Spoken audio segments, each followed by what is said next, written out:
esse é um assunto sobre o qual nós temos orado um bocado. Nós, como igreja cristã, temos esse olhar para dentro da nossa comunidade de cuidado, mas a gente foi chamado como testemunha para fora. Lidar com essas duas dimensões, do nosso cuidado e do cuidado do outro, não é fácil. Para Paulo vai dizer, cuida de ti, para Timóteo, e cuida da doutrina. Ou ele vai falar também no livro de Atos, né? Que cuida de ti mesmo também e cuida das ovelhas. Quer dizer, isso tem a ver com a nossa vida como um todo. E nós entendemos que como comunidade do caminho, nós não fomos chamados para dentro, nós fomos chamados para fora.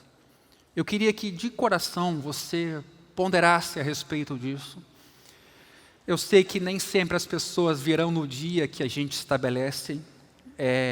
Não é a gente que define o dia da salvação de ninguém, mas a gente quer dar um passo de estar aqui para quem precisa e para quem está necessitando de socorro. Às vezes a linguagem do culto de domingo, ela é mais própria para cristão. Ela tem um vocabulário específico, mas nessa quarta-feira a ideia é que seja uma mensagem menor, objetiva e que possamos orar por essas pessoas que nos visitam. Amém, gente? Então, queria que você orasse, colocasse aí na sua agenda, essa última quarta-feira do mês, nós vamos estar aqui e vai ser uma reunião bem evangelística, vai ter canção também, evidentemente. E se você não conseguir trazer ninguém, venha da mesma forma. A nossa ideia, inicialmente, é que tenhamos esse encontro uma vez ao mês. Abra comigo a sua Bíblia em 1 Timóteo, capítulo 6. Nós vamos ler o versículo 12 apenas.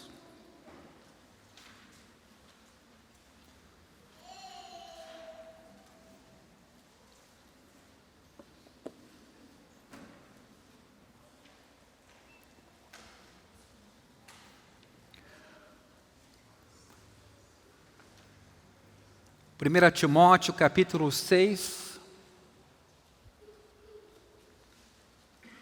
versículo 12. Combata o bom combate da fé. Tome posse da vida eterna, para a qual você também foi chamado e da qual fez a boa confissão diante de muitas testemunhas. Nas últimas reuniões nós temos falado da importância de desfrutarmos da alegria em Deus como filhos dele. Temos enfatizado que ser cristão não é se obrigar a um modo de vida. Ser cristão é uma vida nova, um Senhor novo, novos deleites, novos prazeres, novas realizações.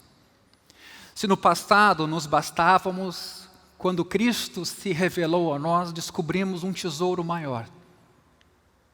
Como diz aquela parábola, descobrindo esse tesouro, vendemos tudo o que tínhamos e compramos aquele campo onde estava o tesouro. Não podíamos comprar o tesouro, mas podíamos comprar o campo. É mais ou menos isso que Jesus diz quando Ele nos convida a ir a Ele. Ele se encarrega, se formos a Ele, de nos dar esse tesouro, para que desfrutemos então dessa vida nova. Eu sei que essa não é a perspectiva que predomina, inclusive, para fora da nossa comunidade. A ideia que se tem hoje muito é de que o cristão é um fugitivo do inferno, ou ele é um inseguro, ou é alguém que precisa de um reforço emocional para seguir a sua caminhada. Bom, com tantos coaches, pastores hoje, até é justificável que as pessoas pensem assim. Mas não. Jesus disse, eu vim para que tenham vida e a tenham em abundância. Isso não quer dizer que momentos escuros, difíceis, desertos áridos, a gente não venha a atravessar. Sim, mas com contentamento. Sim, com suprimento. Sim, com realização interior, de modo que o exterior não seja tão vulnerável às investidas do tentador. Porque quando o coração está suprido e alimentado, o nosso exterior fica menos vulnerável. Lembre-se lá de Jesus no deserto sendo tentado, quando teve fome, depois de 40 dias sem comer, o texto diz que o tentador se aproximou. Então, o diabo, o inimigo de nossas almas, vai sempre se aproximar de nossas vulnerabilidades. E ali vai tentar roubar nossa fé. Então, eu queria dizer assim, nessa manhã, retomando essa caminhada, que ser cristão é ter vida e ter vida em abundância. Vimos que não ver e não experimentar Cristo pela riqueza do Filho de Deus, complexidade, poder, é na verdade um insulto ao seu caráter. Esse é o nosso grande desafio, não amar a coisa mais amável que existe, não venerar a coisa mais bela que há, e ao contrário, nos regozijarmos com migalhas. Por isso, a verdadeira essência do pecado é preferir qualquer coisa no lugar de Cristo. E a nossa tendência tem sido nos preferirmos. Jesus descreveu a sua vinda a este mundo nestes termos, João 3,19, e isso é significativo. A luz veio ao mundo e os homens amaram mais, veja o verbo amaram mais, as trevas do que a luz. O texto aqui não está preocupado se eu confessei Jesus ou não, se eu digo que sigo Jesus ou não, se, eu guardo mandamentos ou não. O texto aqui fala do nosso amor. Porque as suas obras eram más. Então, há um motivo aqui desse não amor por Jesus, porque as minhas obras são más, e há um tensionamento entre o que eu quero fazer e o que Deus me quer dar. Entre a vida que eu quero ter e, quem sabe, a vida que Deus me propõe. A questão da salvação aqui nesse texto está relacionada a amar ou não a luz. Ame as trevas ou ame a luz, é o que o texto diz. E essa é a crise de nossas almas. Porque é evidente que você vai perguntar, mas e se eu não amo o que eu faço? Bom, a gente é lembrado em Romanos capítulo 5 que o amor de Deus é derramado em nossos corações pelo Espírito. Deus não está esperando que de nós mesmos a gente produza amor, porque isso é muito humano, precário, limitado, mas Deus é amor e enviou o seu Filho em amor e pelo seu Espírito derramou amor em nossos corações. A questão é que nem sempre a gente tem o cuidado para administrar esse amor. Se a nossa salvação aqui, inclusive, está em jogo, se Deus está de tal modo preocupado com os deleites, nossos amores e como o nosso coração está inclinado, o que podemos fazer a respeito?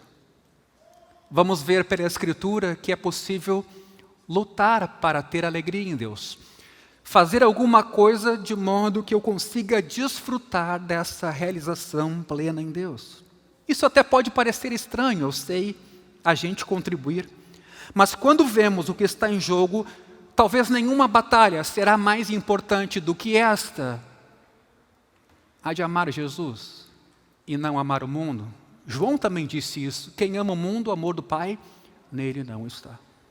Jesus vai dizer, ninguém pode amar a dois senhores. Então, não é um tema periférico, de fato, é um tema com o qual a gente se defronta o tempo todo.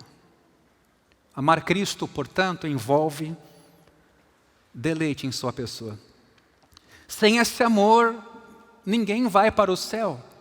Mas, de novo, esse amor não é uma obra, esse amor nos é dado, nos é derramado, mas eventualmente, porque ajustamos o nosso calendário, pelo calendário terreno, perdemos de vista o que Deus fez. E hoje aqui temos que ser relembrados. Não há luta, portanto, meu irmão, minha irmã, mais importante no universo do que a luta para ver e provar a Cristo acima de todas as coisas. E é por isso que em 2 Coríntios 4, o texto diz que o Deus deste século cegou o nosso entendimento para que não resplandeça em nós a luz do Evangelho da glória de Cristo. Não esqueça isso aqui. Se tem mensagem explícita a respeito do papel do diabo na nossa vida, é que o Evangelho perca para nós valor, relevância, preciosidade, peso, densidade, poder. Não um poder para ser manipulado de modo tal que eu acabo usando de Jesus e do seu poder para fins próprios, mas o poder de se sacrificar, por exemplo, que essa cruz significa. O poder de se entregar sendo Deus e se tornando humano como Jesus o fez. O poder da entrega, do sacrifício. A igreja hoje quer muito poder para fazer coisas extraordinárias. A gente quer pouco poder para se abster. Para se entregar. Para renunciar. Com a sociedade narcisista do nosso tempo, quem tem falado hoje em amor sinônimo de renúncia? Na cultura do selfie, que é a leitura hoje mais correta, talvez, sobre pós-modernidade, renúncia não está no dicionário. Ao contrário, a preocupação comigo, com a minha orientação sexual, com eu estar bem, com eu ser autêntico, com eu curtir, com eu estar feliz o tempo todo, tem feito muita gente, inclusive, enlouquecer emocionalmente, porque o ser humano não é assim. É o pico da modernidade. O homem se tornou a medida de todas as coisas e a gente se tornou a nossa própria referência. Mas nós somos pecadores. Veja esse texto que acabamos de ler. Combata o bom combate da fé. Note essa expressão, bom combate. Teremos mais facilidade de lutar para desfrutar Jesus e ter alegria nele se entendermos essa vocação, esse chamado para um bom combate. Primeiro, é um bom combate porque o inimigo da nossa alma é o maligno. A luta vale a pena. Ele é chamado na Escritura de adversário, não se engane, ou sedutor. Olha só, a serpente é apresentada como o mais astuto dos animais. O inimigo é a descrença. As forças satânicas por trás da descrença e os pecados decorrentes da descrença. A nossa fé define o que a gente faz. A nossa ausência de fé define consequências. Quando nos lançamos num combate contra as forças que tentam fazer com que a gente se deleite em nós mesmos, se realize em nós mesmos, ou em bens, ou em poder, mais do que em Deus, nós estamos, na verdade, nos opondo a um inimigo muito maligno. Por isso o combate vale a pena, é um bom combate, por uma boa causa. Segundo, é um bom combate porque não somos abandonados com as nossas próprias forças nessa luta. Se fôssemos, como diz Lutero, nosso esforço seria vão. Em outras palavras, quando um filho de Deus luta pela alegria em Deus, o próprio Deus está junto nesta luta, a ponto de Paulo ter escrito, alegrem-se no Senhor, é uma exortação. Filipenses também registra uma fala de Paulo muito importante, Deus é quem efetua em nós o querer e o realizar segundo a sua boa vontade.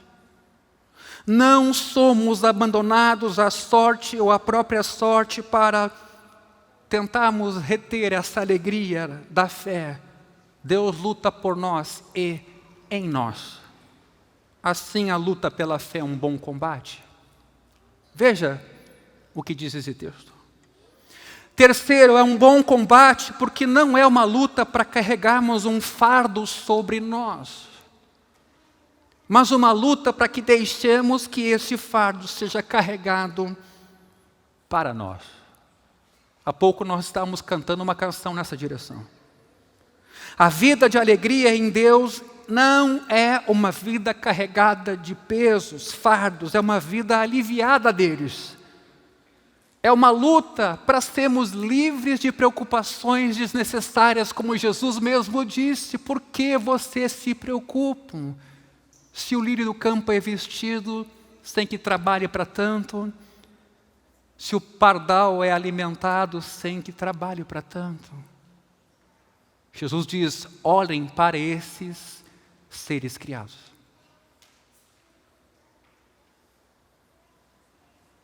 É uma luta para termos esperança, paz, alegria, tão ameaçados hoje pela incredulidade e pela dúvida.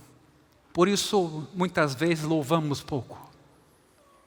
Por isso, temos pouco vigor na adoração e, com isso, estamos diminuindo a imagem do Cristo ressurreto. Vejam quantas canções cantamos aqui hoje em que falarmos do Cristo ressurreto.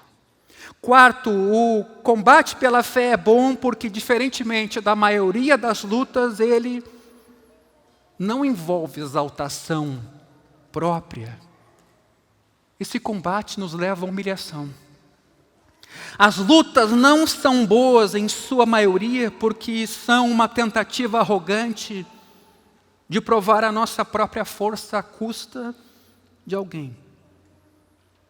A luta pela alegria é o oposto disso. É um modo de dizer, meu irmão, minha irmã, que somos fracos e que necessitamos desesperadamente da misericórdia de Deus. Por natureza, não gostamos de admitir nossa impotência. É ofensivo para nós que tenhamos que ser salvos por alguém e não por nós mesmos. Isso é ofensivo ao homem moderno. Então ele esperneia. Não gostamos de dizer, nada posso sem Cristo, nem mesmo me alegrar. Você lembra o que Jesus disse? Sem mim, nada podeis fazer. Entretanto, a verdadeira essência da fé é admitirmos a nossa impotência pecaminosa, inclusive na busca pela alegria eterna. Tirando os olhos de nós mesmos e nos voltando para Deus por meio de Cristo, para que Ele nos ajude e nos dê alegria. Esse tipo de humilhação é bom. Sim, vai contra o teu self, mas é curador, restaurador, para que se levante um novo homem em Cristo. Desse modo, a alegria e a luta por ela é um bom combate. Quinto, o combate pela alegria é bom porque por ele Deus é glorificado. Tenho repetido isso frequentemente. Será muito mais fácil convidar quem não é cristão a ir a Cristo quando Cristo é de verdade o nosso tesouro e não quando tentamos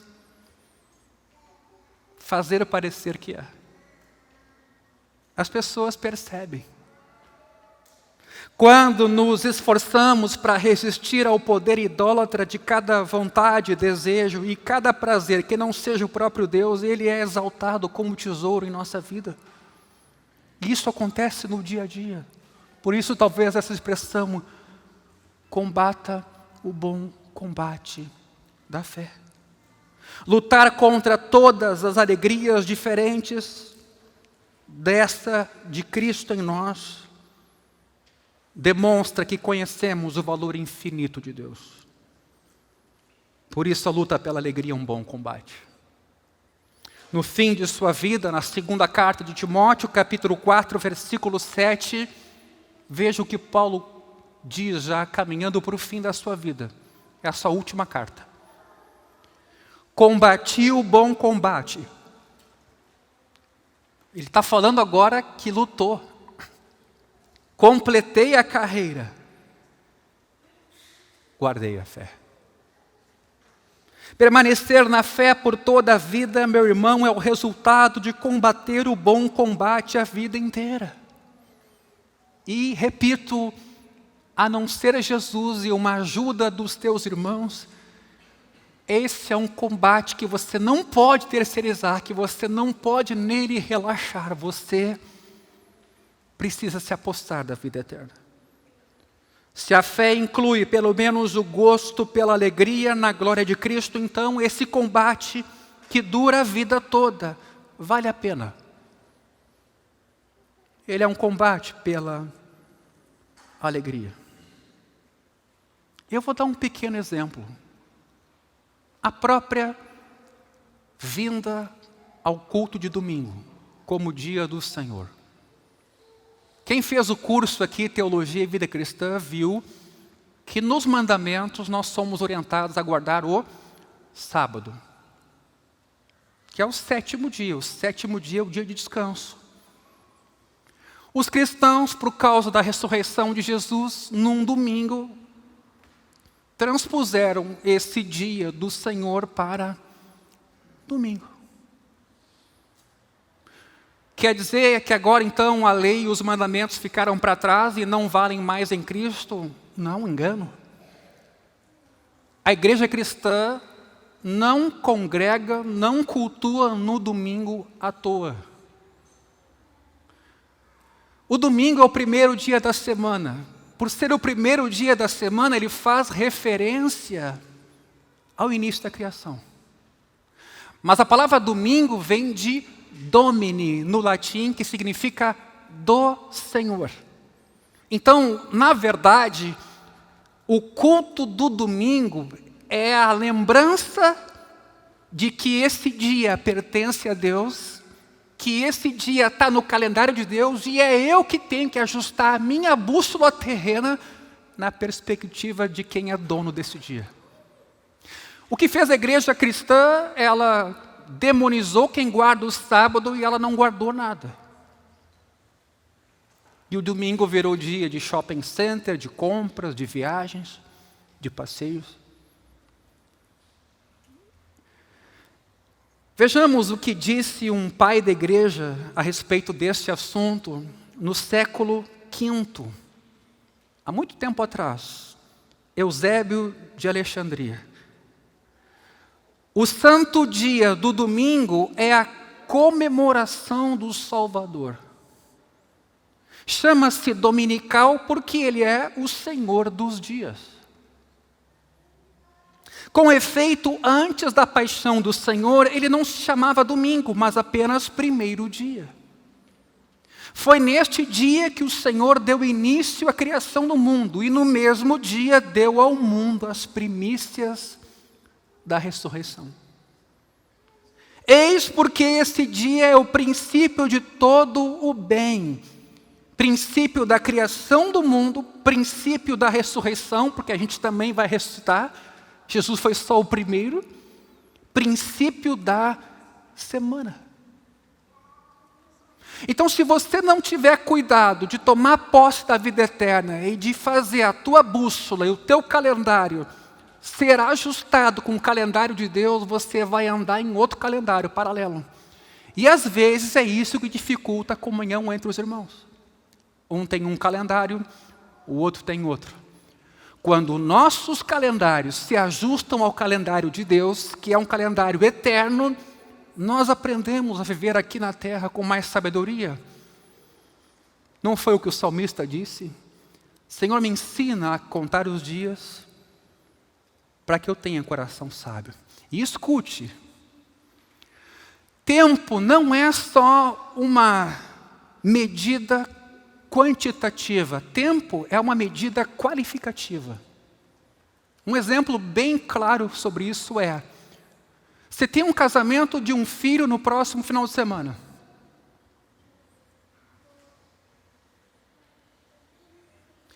Essa semana de 7 dias, você não vai viver como você viveu outra semana que não tinha essa data ali na frente. Você vai lidar com a qualidade desse tempo Talvez você vai deixar até passar os dias, você não vai se envolver com nada, não vai conseguir nem se focar em outras coisas, porque essa data futura do casamento vai se projetar sobre a semana e vai ajustar a tua maneira de encarar esses dias. Por que estamos aqui nesta manhã? Em memória da morte de Jesus até que Ele venha.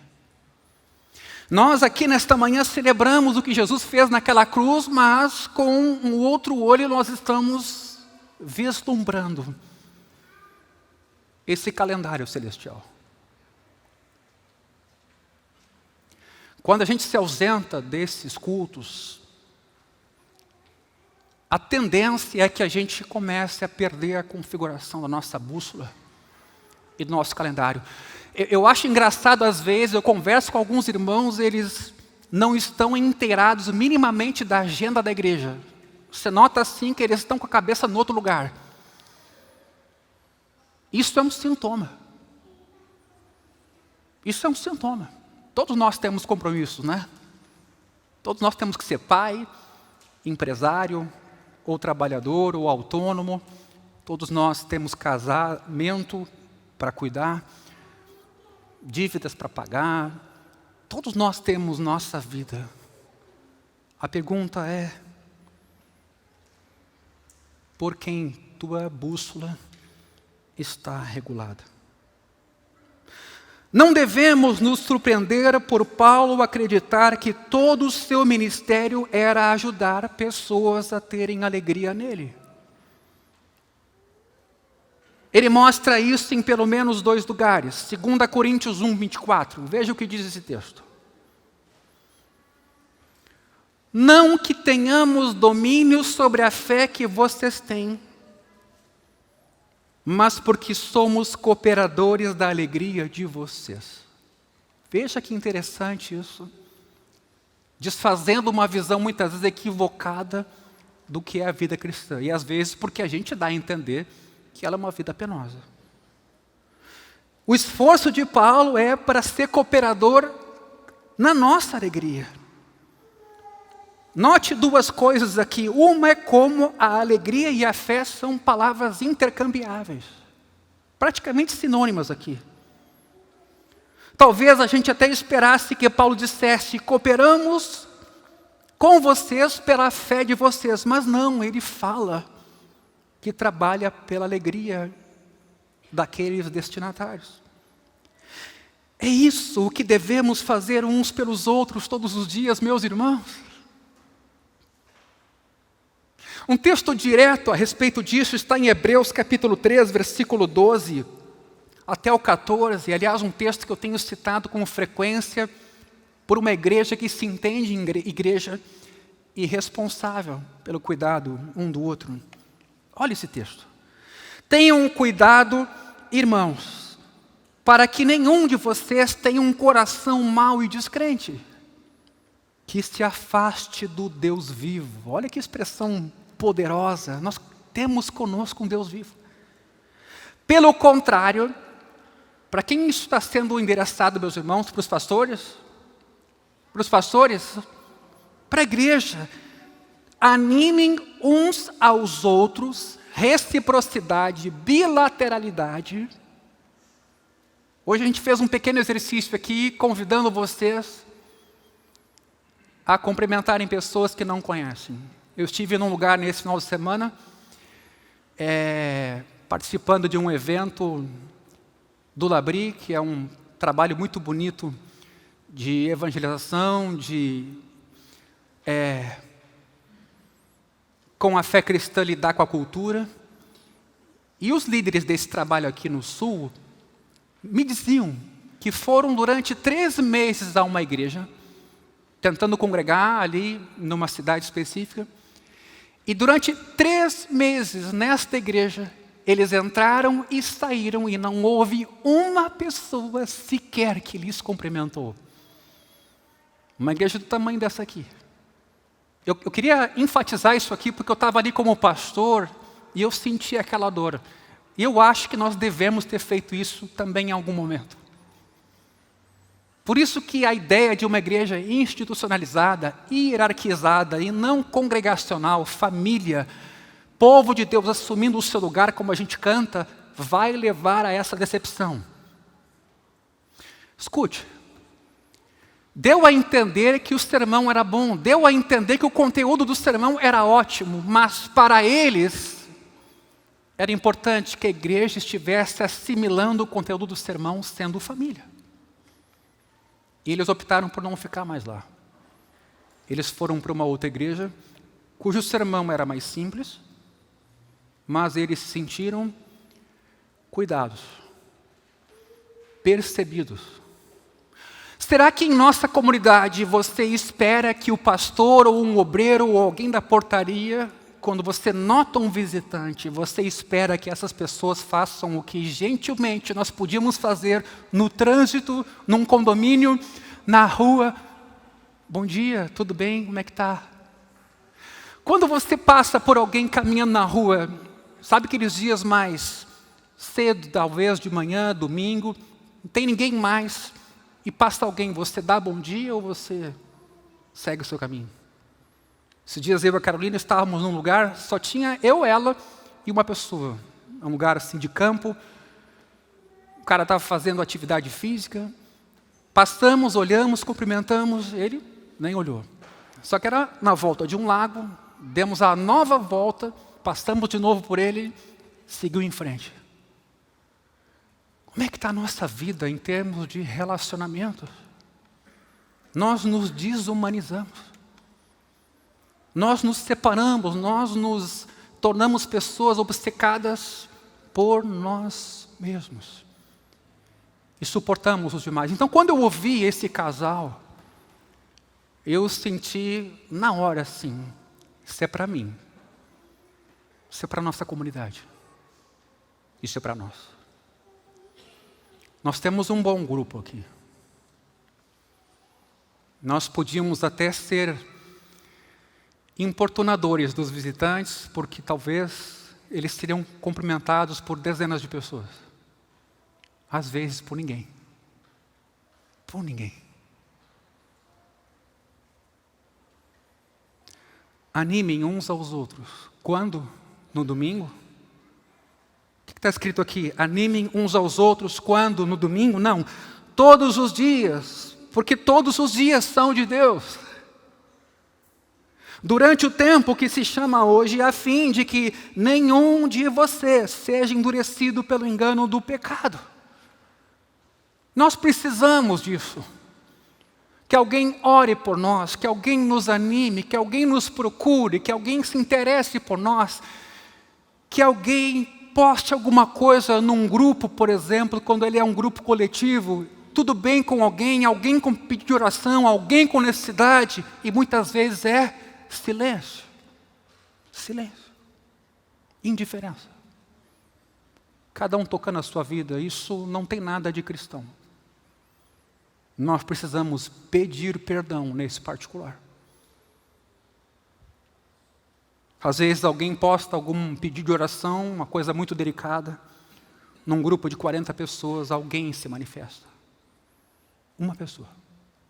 Isso é um sintoma.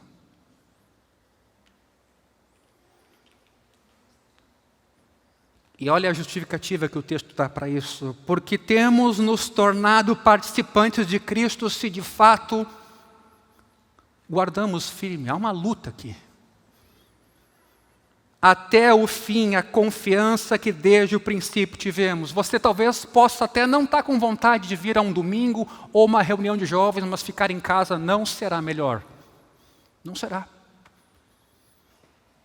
Não será. Você certamente pode vir até para uma reunião chateado, machucado, desanimado, mas dificilmente você sairá dela da mesma forma.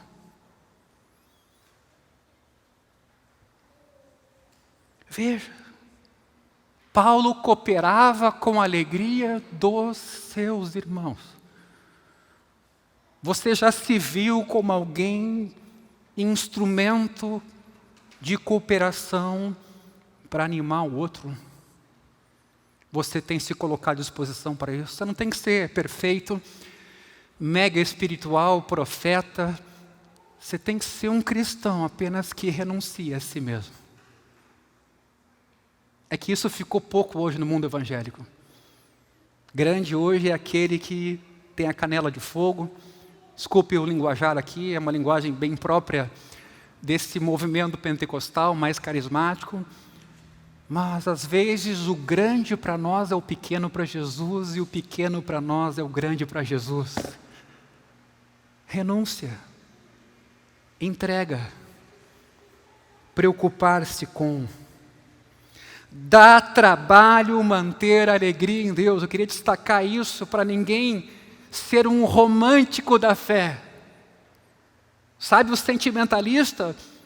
Eu sirvo a Deus quando eu estou motivado, pastor. Quando eu não estou, então se prepare que o diabo vai se arremessar contra você. Se você é essa pessoa que precisa sempre de alguém motivando, se anime, se anime, se anime, aí você está bem. Quando não tem esse ânimo, você vai ser vulnerável, você vai dar lugar. Dá trabalho manter a alegria em Deus, mas é um trabalho a muitas mãos, onde o corpo de Cristo também tem participação. Significa que é uma luta contra cada impulso por alegrias do mundo e cada obstáculo no caminho em direção ao conhecimento de Cristo. Às vezes eu mando uma mensagem para o irmão: irmão, não te vejo há 3 domingos. Aí no 4º domingo o cara vem: pastor, estou aí, viu? Era isso que o senhor queria? Mais ou menos. Não, até é verdade, queria. Mas por causa de ti.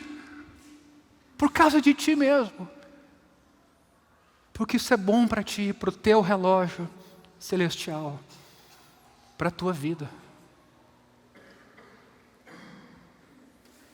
Outro lugar onde Paulo fala sobre o seu chamado desta forma é Filipenses 1:25. Ele estava lutando com 2 desejos que competiam entre si: partir e estar com Cristo, ou ficar e ministrar a igreja. Ele conclui: e convencido disto, estou certo de que ficarei e permanecerei com todos vocês para que progridam e tenham o que, gente? Alegria na fé. Era só o que faltava o pastor ser aquela pessoa, sabe, preocupada com a vida alheia, está no culto, não está no culto, fazer ali uma lista, veio, não veio, veio, não veio, veio, não veio, tantos pontos no ano. Era só o que faltava. Só que se o texto diz que a gente tem que se animar, é porque a gente não percebe a sutileza do desânimo. Aí vem alguém: como é que tu está? Onde é que tu estava? Por que não veio na reunião de homens? Não deu para vir? Claro que há motivos plausíveis para isso. Em outras palavras, meus irmãos, Paulo resume o seu ministério na terra como sendo o trabalho para fazer com que a alegria dos filipenses em Cristo progrida. Curiosamente, Paulo resume o seu ministério todo como sendo o trabalho pela nossa alegria. Não é aquela música para a nossa alegria. Acabei de... vocês conhecem, né?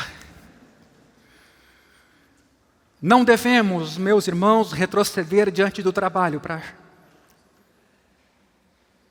buscar a alegria e manter a alegria. Mas vamos voltar a esta tensão que iniciou a nossa discussão entre luta e alegria. Pode luta e alegria, enquanto sentimento, estarem lado a lado? Eu tentei mostrar que os riscos de não amar Jesus são grandes. Nossa alma está em jogo. Mas outra coisa que faz com que a luta e a alegria pareçam incompatíveis é que a alegria é espontânea e a luta é uma coisa planejada. A alegria acontece no coração de uma forma espontânea. Por quê? Porque a gente não se levanta triste de manhã e então experimenta a alegria porque decide ficar alegre. Se acordamos cansados, podemos até nos forçar a nos levantar, jogando as pernas para cima, e seguimos a vida. Contudo, se estamos tristes e desanimados, não vamos, por nós mesmos, começar a nos sentir alegres.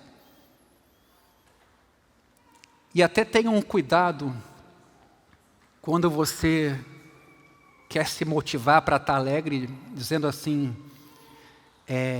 mas vê só, eu tenho casa própria, tenho saúde, está tudo bem. Quantos irmãos não têm casa própria, não têm saúde, não têm nada? Cuidado com esse tipo de comparação.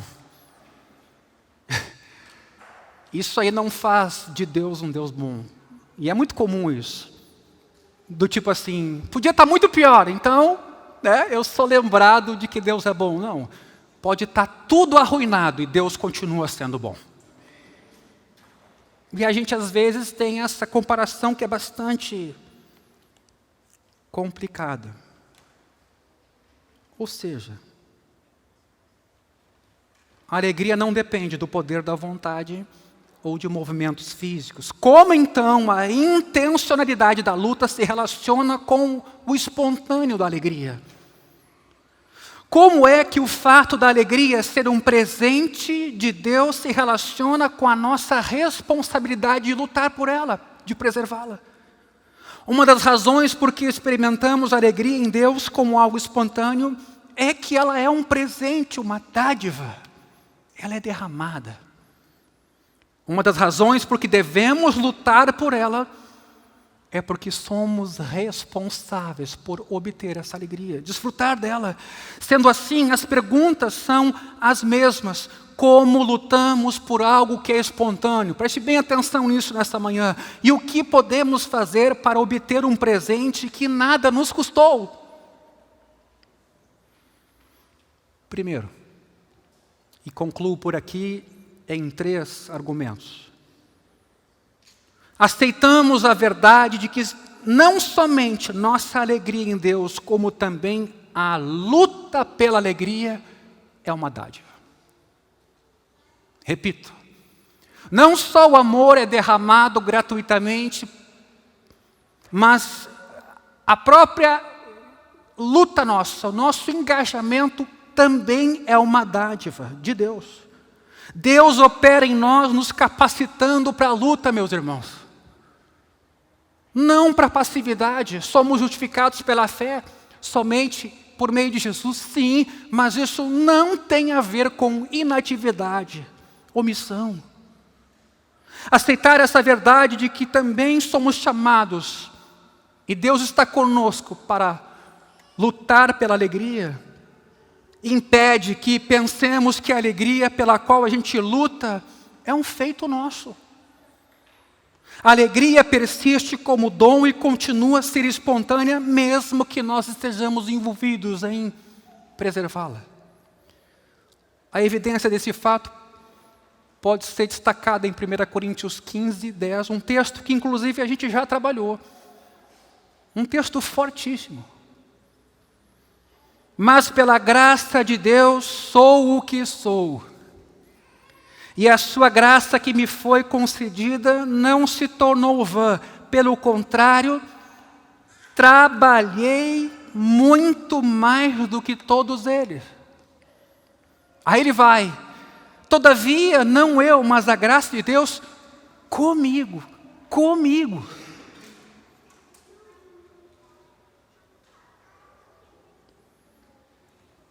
A gente tem dito muito aqui que educação dá trabalho.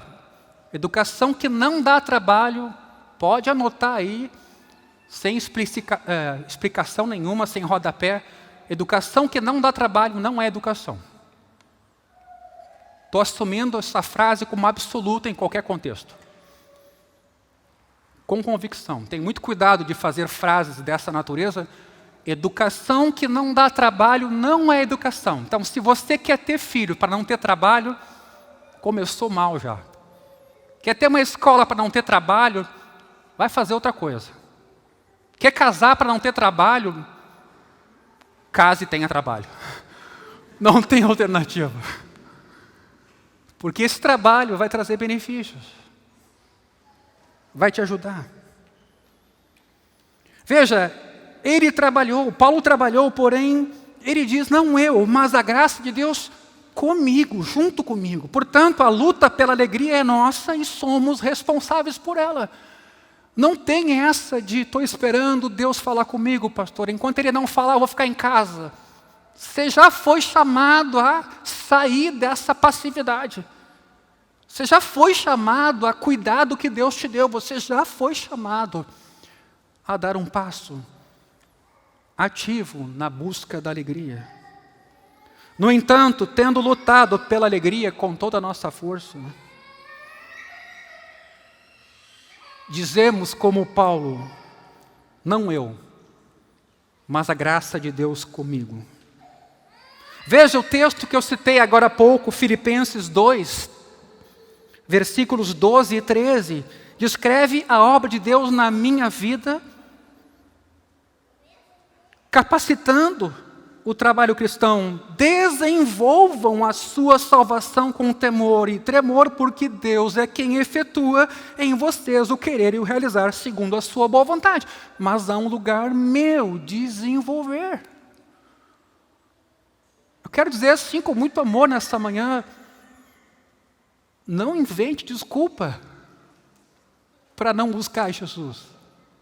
Para ser passivo no sentido de esperar, quando aqui o texto bíblico nos mostra que Deus, junto com a alegria, nos deu sua presença para mantermos ela. A obra de Deus em nós não elimina o nosso trabalho. A obra de Deus em nós nos capacita para o trabalho, porque sem a obra de Deus não seria possível trabalhar. Queria que você guardasse isso.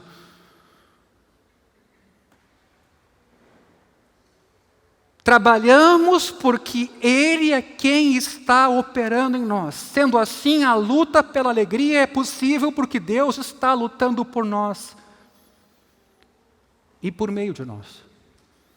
Todos os esforços são devidos à sua obra mais profunda em nosso querer e em nosso fazer, assim como por meio de ambos. Por isso afirmo que a nossa luta pela alegria é uma dádiva de Deus a seres humanos responsáveis para com a sua criação. Fomos feitos de imagem e semelhança de Deus, coroa da criação, para cultivar a terra, para guardar a terra, para dominar a terra. O mesmo pode ser visto no texto de Hebreus 13, versículos 20 e 21.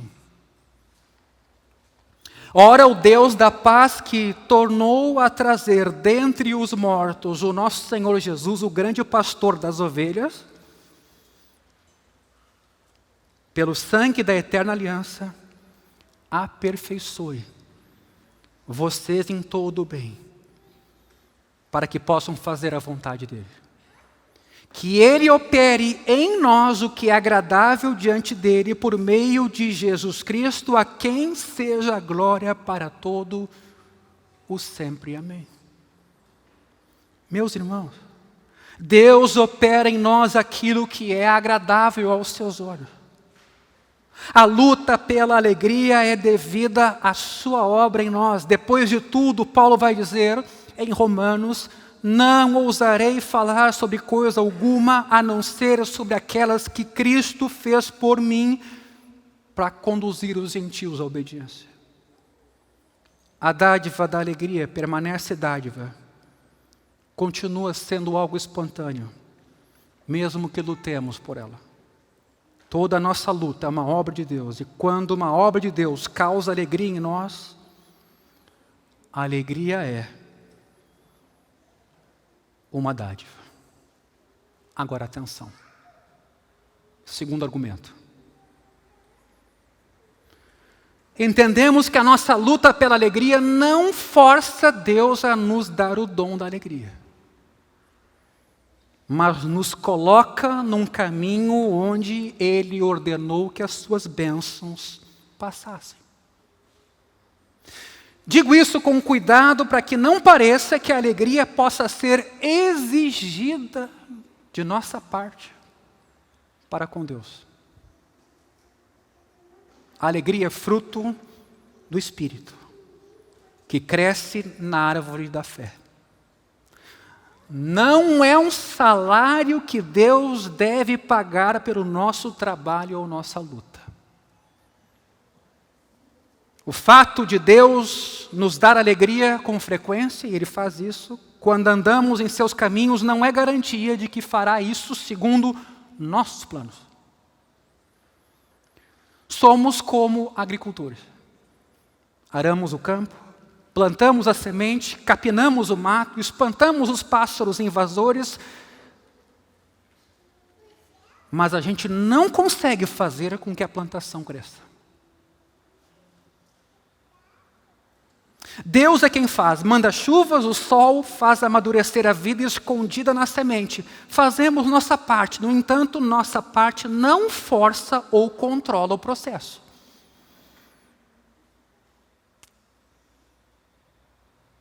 Isso é teologia da prosperidade. Confissão positiva, como também chamam. Como se Deus fosse meu servo, e tudo que eu determino com fé, Ele faz. Aí Jesus não é o meu Senhor, Jesus é apenas um meio e um poder que eu quero manipular para os meus fins pessoais. Não precisa ser dinheiro. Não. Haverá momentos em que a colheita será fraca. Isso aqui é contracultural nessa cultura de hoje em que eu tenho que estar feliz sempre. O instagramável, aprendi essa palavra ontem, que são aquelas fotos onde a gente está bem. Cara, isso aqui é instagramável. É um recorte, muitas vezes mentiroso, precário, curto, de um momento de alegria. Mas a vida não é assim. Mesmo assim, havendo momentos em que a colheita será fraca, Deus tem as suas maneiras de alimentar o agricultor e fazer com que ele passe por aquela crise. Não vai ser uma grande colheita, mas não vai faltar comida. Quantos dizem amém para isso? Porque é disso que se trata o Evangelho. Devemos aprender a esperar no Senhor. O rei Davi nos deu um exemplo disso significativo no Salmo de número 40, versículos 1 a 3. Rei Davi, esperei com paciência pelo Senhor. Ele se inclinou para mim e me ouviu quando clamei por socorro. Será que dá para dizer hoje que o povo evangélico é um povo paciente? Tirou-me de um poço de perdição, de um atoleiro de lama, colocou os meus pés sobre uma rocha e firmou meus passos. E me pôs nos lábios um novo cântico, um hino de louvor ao nosso Deus. Muitos verão essas coisas. Olha que bonita essa palavra aqui sobre a nossa fé, quando a gente pensa que tem que estar sempre próspero para alguém lá de fora querer o nosso Jesus. Porque esse é o ponto. Nós nos tornamos, parece que, pessoas que têm que produzir, estar perfeitas o tempo todo, ter muita riqueza, muito poder, sobressair na sociedade, e então o mundo vai crer. Pois não é o que o texto aqui está dizendo. Foi a esperança paciente de Davi, até que Deus estendesse a sua mão. Muitos verão essas coisas, temerão e confiarão no Senhor. Meus irmãos, eis um homem segundo o coração de Deus que passou a vida num poço de perdição, num atoleiro de lama. Não havia ali cântico em seus lábios. Quanto tempo ele passou ali, não sabemos. O que importa é o que ele fez ali. Esperou no Senhor. Não poderia ele forçar a mão de Deus, mas ele poderia esperar, como Jó esperou. Poderia desejar, poderia confiar que Deus iria agir. E Deus agiu. Colocou os pés de Davi sobre uma rocha e deu a ele um novo cântico. Meus irmãos, Em obediência à palavra de Deus, devemos lutar para andar nos caminhos onde Ele prometeu suas bênçãos. No entanto, Deus é quem decide quando e como elas vêm a cada um de nós. Se elas tardam, confiamos na sabedoria do Pai em controlar o tempo. Talvez hoje a gente esteja muito entretido e falsamente suprido com os fast foods da vida. Talvez haverá tempo em que a fome e a sede pela palavra de Deus voltarão ao mundo ocidental. A sede mais profunda da nossa alma. Mas acho que devemos começar a orar por isso hoje. Sede não de água, não de pão, mas da palavra que procede da boca de Deus.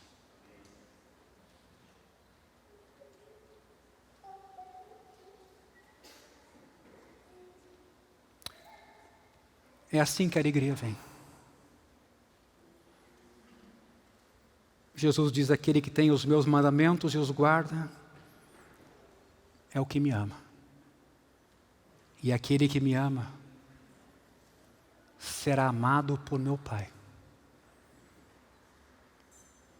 E eu também o amarei, agora veja, e me manifestarei a Ele. Baixa a tua cabeça. Senhor, nesta manhã, diante do Senhor, quem pode se esconder? Diante da sua luz, da sua presença, diante da sua glória, justiça, santidade, verdade e compaixão. Quem pode fugir? Quem pode se esconder? Quem pode se ausentar? Tu és o Deus que vê.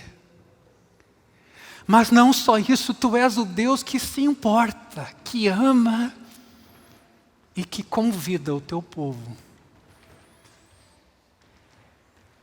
a uma vida em abundância.